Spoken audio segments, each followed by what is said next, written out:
Welcome to Joy in Our Town. My name is Erin Hartwell, and today's guest is Trooper Jason Wilson. He's District 7 Safety Education Officer for the Illinois State Police. Welcome to the show. Thank you very much for having me, Erin. Today's topic is, we're talking about distracted driving. Yes. It's an impact, and how can we prevent that? Well, the biggest thing that we have to get out to everybody who's behind the wheel is you have one job only, and that is to get from point A to point B safely. That's it. We don't need you to try to be the referee for your children in the back seat. We don't need you to set up the next 3 meetings that you're going to have to go to. We don't need you to figure out what your grocery list is going to be. All of that stuff can be done once your vehicle isn't moving anymore and you are able to get to where you need to go safely. Absolutely. Now, first, can you define distracted driving? Distracted driving is defined as any action that takes attention away from the roadway, causing the driver to operate that vehicle unsafely. Okay. And what are the officers seeing related to the distracted driving? What Everything. Do you guys? Okay. Basically, it comes down to we see everything. Some of the studies that are out there, they talk about passengers and how the passengers have distracted the person or distracted the driver. We also talk about, one of the biggest ones would be the communication devices inside our vehicles. Absolutely. If it's a cell phone, texting, whatever the case might be, there are so many things that can distract a driver. It's insurmountable to be able to actually give you every example, but the biggest thing we need to take away from it is what you're doing behind the wheel is so important that it really does come down to life or death. How do you answer to people who say, oh, I'm skilled at this, I can drive and I can do 3 things at once? Oh yes, we get that quite often. You have so many people who will argue that basically they have that it won't happen to me mentality, because everybody kind of has that. They think, I'm a great driver, the person next to me is horrible. It's their fault that something might happen. No one ever really wants to take the blame for themselves, but the way I like to address it is I will say, scientifically, studies have been done that said you can't do it. The Carnegie Institute came out with a study where they actually put probes on the outside of people's heads, and they made them go through several tasks. Oh, wow. One of the things they had to do, they had to actually drive a vehicle in a simulation experiment.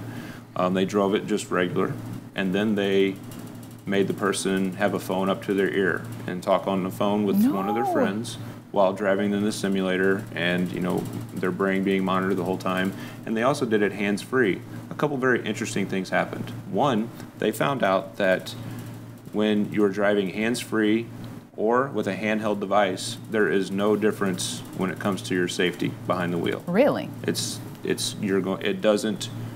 doesn't have enough of a measurable difference to matter. What is important to understand is that if you are hands-free or handheld while talking on the phone, engage in a conversation outside of the vehicle, you lose 50% of what you're supposed to see as you're driving down the road. It's actually called inattention blindness. I could believe that. And when you think about that, if you only see half of what you're supposed to while driving down the road, you might not see that stop sign. You might not see that 4-year-old that's running out in front of the vehicle. Absolutely. One of the things that I constantly tell the kids that I talk to when I go to classes and talk to high school students that are getting ready to drive, or even seasoned drivers that are out there, I said, how many of you guys have truly had a text message change your life?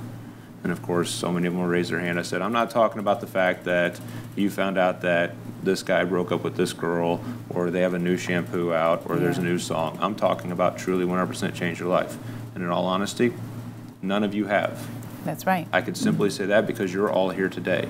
So none of you have actually had that happen. What measures are the state taking to prevent most of these? Well, one of these situations that when I just kind of highlighted the fact that if you were texting and you're involved in a crash that results in a fatality within the state of Illinois, that is at that point considered a Class 4 felony. It's no longer just an accident. You are now considered a felon simply because you had your phone in your hand and you were operating it when you caused a crash that ended up taking somebody else's life. With that said, I get a lot of audiences that get very surprised to hear that, well, you're going to have a felony or a penalty that much that you become a felon. And my response is yes, but so many people are so concerned about what we as police officers are going to do when someone breaks the law. Yeah. When we're talking about this kind of stuff, it really has nothing to do with the law. But really, I don't mean to cut you off, but realistically, how do people keep up with the law? I mean, I've been there and like driving. I'm like, I didn't know that I was supposed to turn right and have my signal on all the time. Yep. You know. And yes, that is true. Once again, going back to talking to new students that are just getting to drive, I'll even pull out the law book and I'll say, this is 1,700 pages. And if you want to really read it, let me read some to you. And I'll open it up and I'll read just a paragraph on speeding. And I'll even ask them, what did I just talk about? And they'd all look at me like, I have no idea what you're talking about. I said, I just told you you can't speed above the limit. That's basically what it comes down to. But when you read it, it is a complicated book to actually try to keep up with. When we're talking about distracted driving, I would say let's not even worry about keeping up with the law. Let's just go ahead and limit our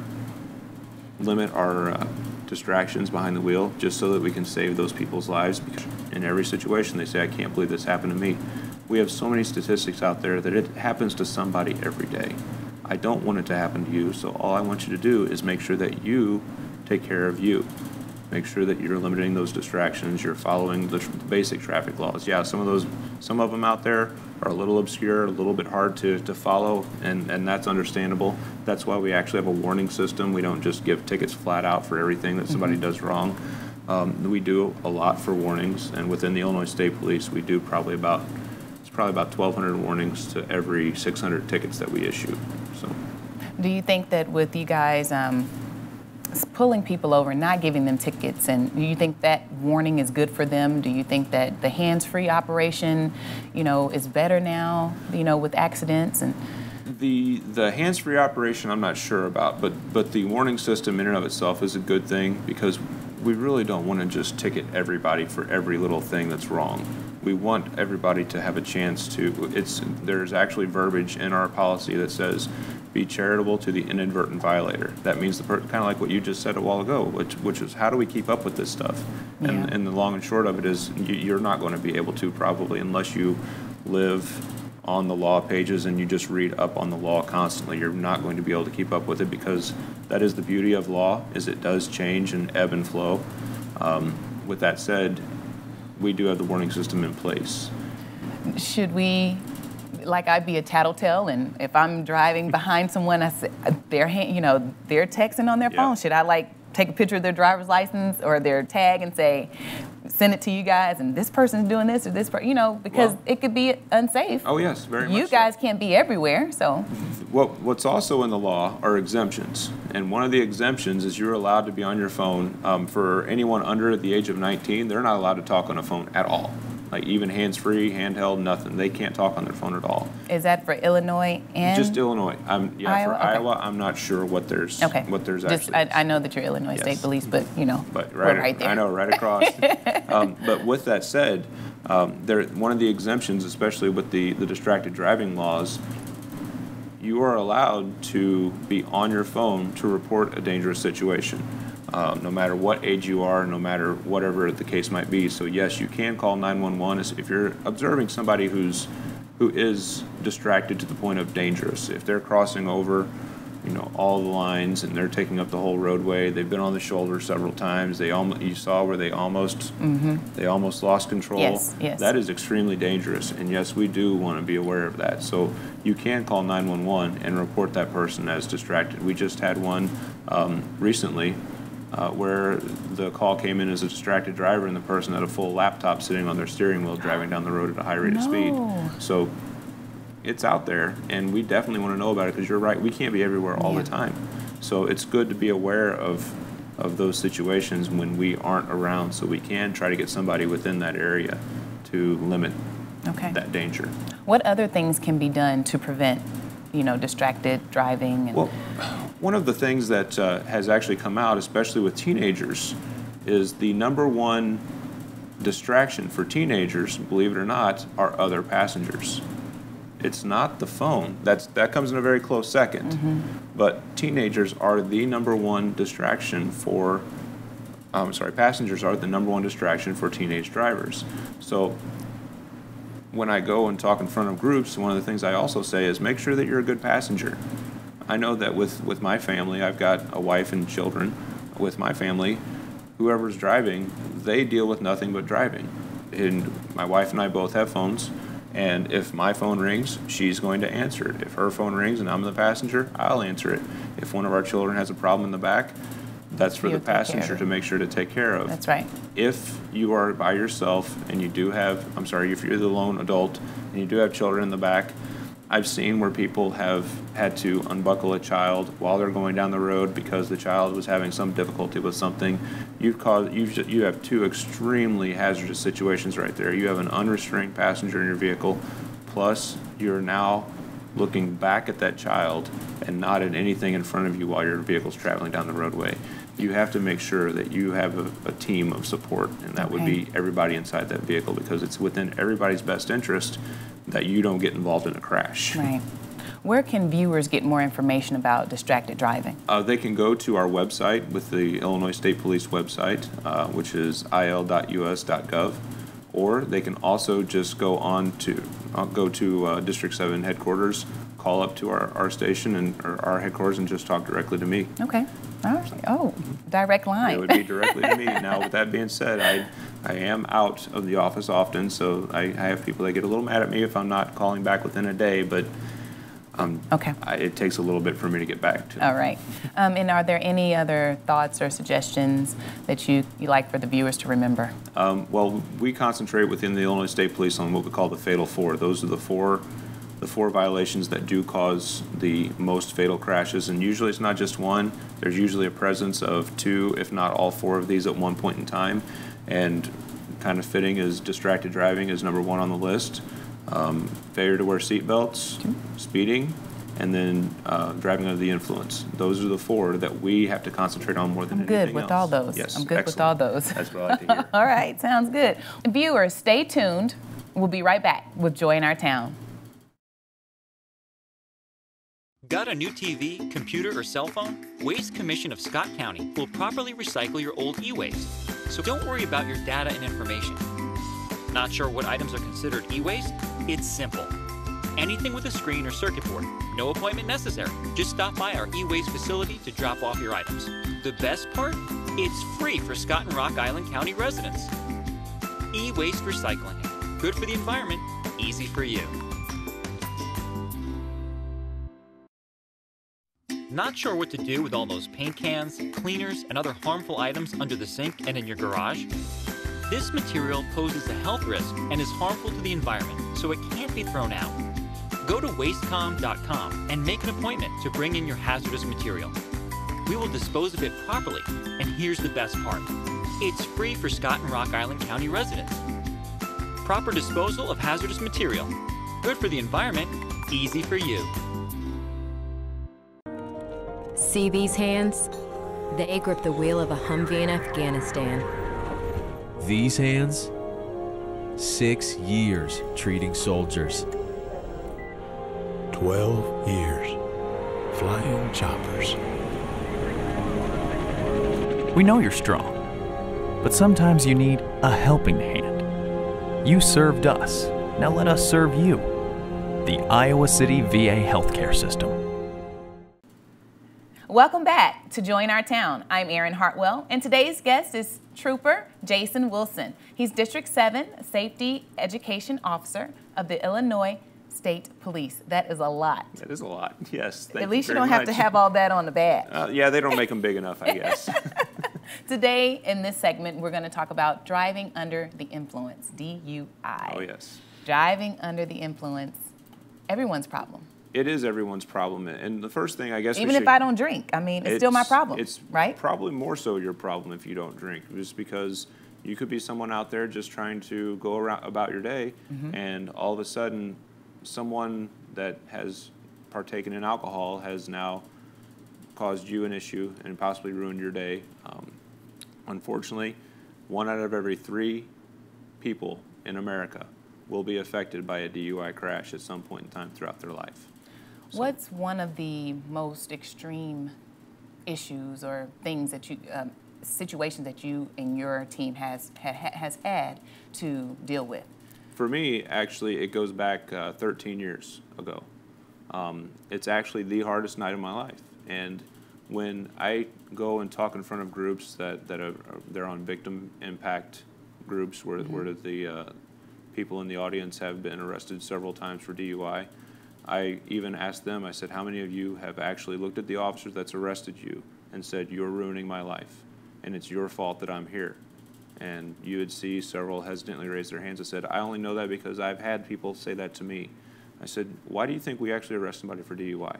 And they come back and say, well, because of the money, because that's what you like to do. Mm-hmm. You like to mess with people. And really what it comes down to is, in a way, we are selfish.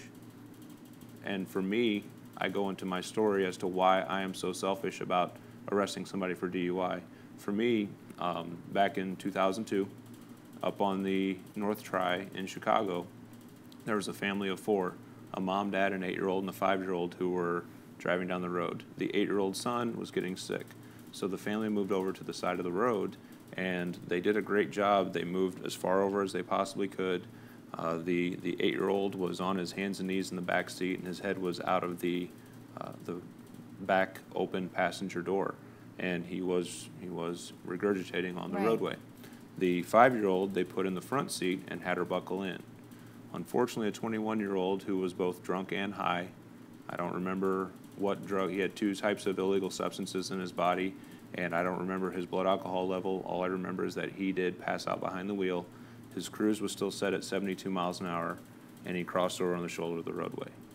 When he crossed over on the shoulder of the roadway, he struck the back of that family's vehicle. And unfortunately, as the momentum of that vehicle went forward, the back passenger door closed, and the 8-year-old son's head was unfortunately still in that open area. And it did kill him instantly, right in front of his family. The hardest part of that was when I had to take the family down to the hospital. And what so many people don't understand when we're talking about the premature death of a child, parents and other family members are not going to believe that it's happened. They will not.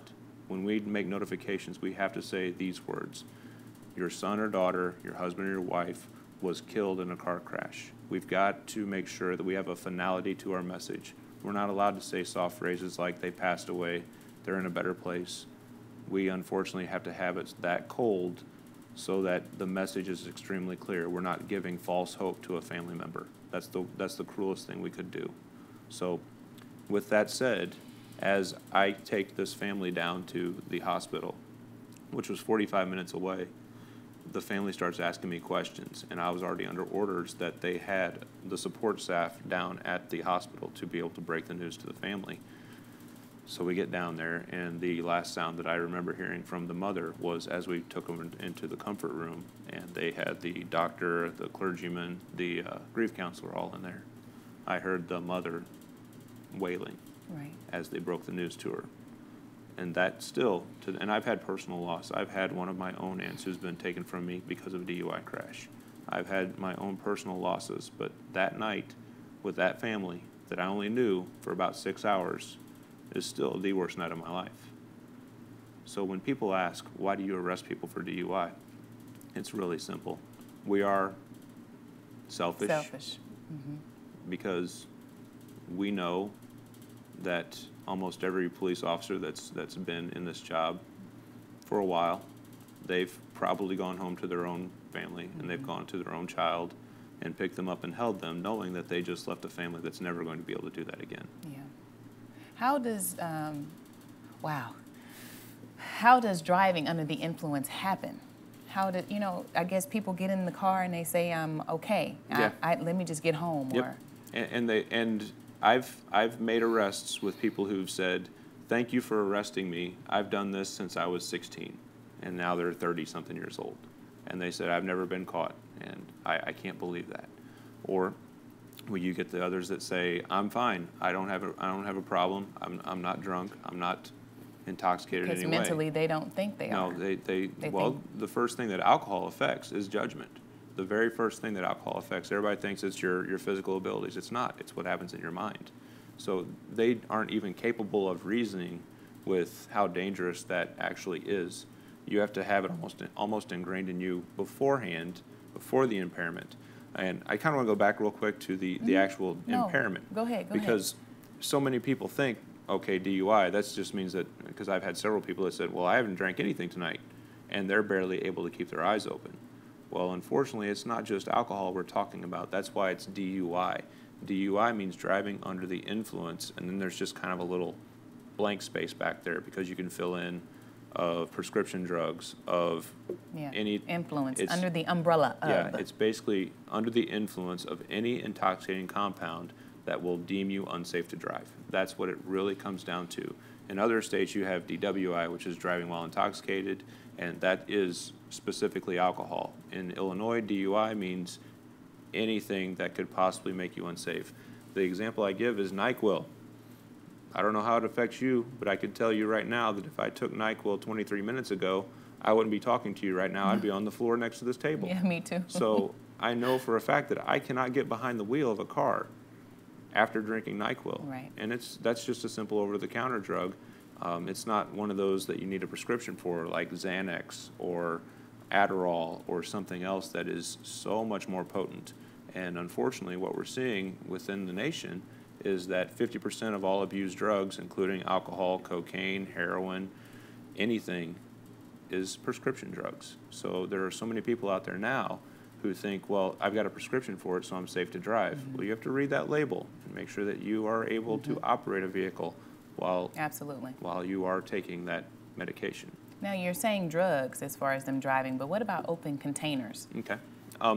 There are states that allow for open container or transportation of alcohol that is in an open state. Illinois is not one of those states. Okay. You are not allowed. It actually there is an illegal transportation of alcohol statute out there. So if you do have an open container, and we need to kind of clarify that too, because a lot of people think that if you have a box of beer, a case of beer or a 12-pack of beer, if that paper is ripped on that box, then that's considered open container. No, it's actually the container that contains the alcohol. So it'd be where if you actually pop that top, or if you twisted the top of whatever the bottle could be, that makes and sense. It breaks the seal. It's not the fact that there might be a couple loose cans. It's if those cans are open and the seal is broken.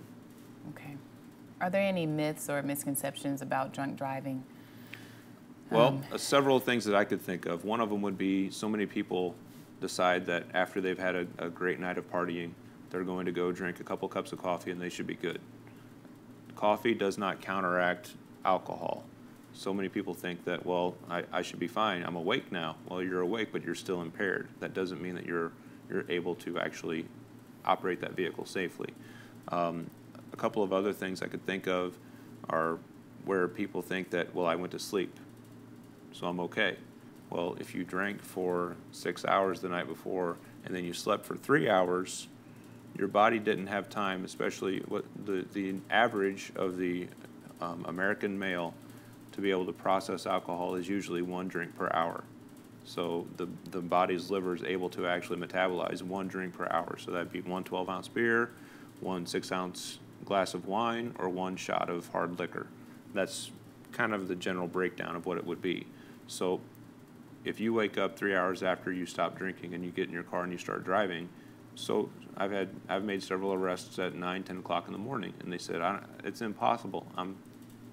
I've been asleep. I should be fine. Right. Well, when you stopped 3 or 4 hours ago and you've had 10 or 12 drinks within a short amount of time, you're not okay. Just because you had a little sleep in between there doesn't mean your body had time to actually metabolize that alcohol and get it out of your system. Are there more affected, like certain demographics for this problem? It seems to be across the board. I've arrested everything from the common regular guy who just goes to work every day all the way up to high-end socioeconomic persons. Okay. It's never, there's really nothing in between, or everything is in between. It's never just one group that's hard hit. It's just across the board, it seems like. Few ways that ordinary people or even businesses or organizations can reduce these kinds of tragedies? I guess incentive programs. I know that there are several companies out there that actually have programs where if their employees call the cab company and say, hey, I'm at a bar, I want to go home, they'll actually, or I know there are safe ride programs where you call the cab company. I'm not sure if they're in this area, but I have heard of them. You call the company, they'll come pick you up, they'll take you where you need to go, and then take you back for free. It's gotten to that point where a lot of, especially when we're talking companies and employees or employers, don't want to lose their valued employees, especially to something as simple as company parties. Yeah, and getting I've behind the seen wheel. Police officers at different events like that. Yes, yeah, and if it would be an educational opportunity where you would want somebody to come in and talk to a group, that's where I come in. I and Trooper Dan Lusart from the Iowa side, we could easily come in and talk to anybody who would want to listen to us about the dangers of impaired driving and different ways that you could prevent it. Okay. All right. Well, what about a couple more questions? Sure. When I'm driving and I feel that someone is under the influence, how do I don't want to say that they're under the influence and they're really not, maybe. Rarely do we actually hear over our radios somebody say a DUI driver, but they'll say a reckless driver, because what you see is the exact same thing that you would see for somebody who just doesn't care about driving, because or texting, yeah, or they or all texting. kind of the same thing. And yes, it actually all kind of falls underneath the same level of just reckless driving, because reckless means that they aren't worried about anybody else's safety. So when you see somebody that's going a high rate of speed or a very low rate of speed, because out on the interstates, if you're going 25 miles per hour, which I've seen, that's going to be extremely dangerous too, especially when you have a fatigued driver driving down the road. They can't recognize that speed difference until it's too late. They're swerving all over the roadway. They can't maintain a lane safely. They are unable to maintain their speed, so they are speeding up, slowing down, speeding up, slowing down. They're tailgating people. They're taking curves way too wide to where they're crossing over into the opposite lanes of traffic, rolling through stoplights, rolling through stop signs. Pretty much anything where you see a large number of traffic violations from one driver, there's a really good chance that they're probably under the influence of something at that point. Wow. Thank you so much for being here today. You're very welcome, Erin. And thank you, viewers, for tuning in today, and we'll see you back here soon at Join Our Town.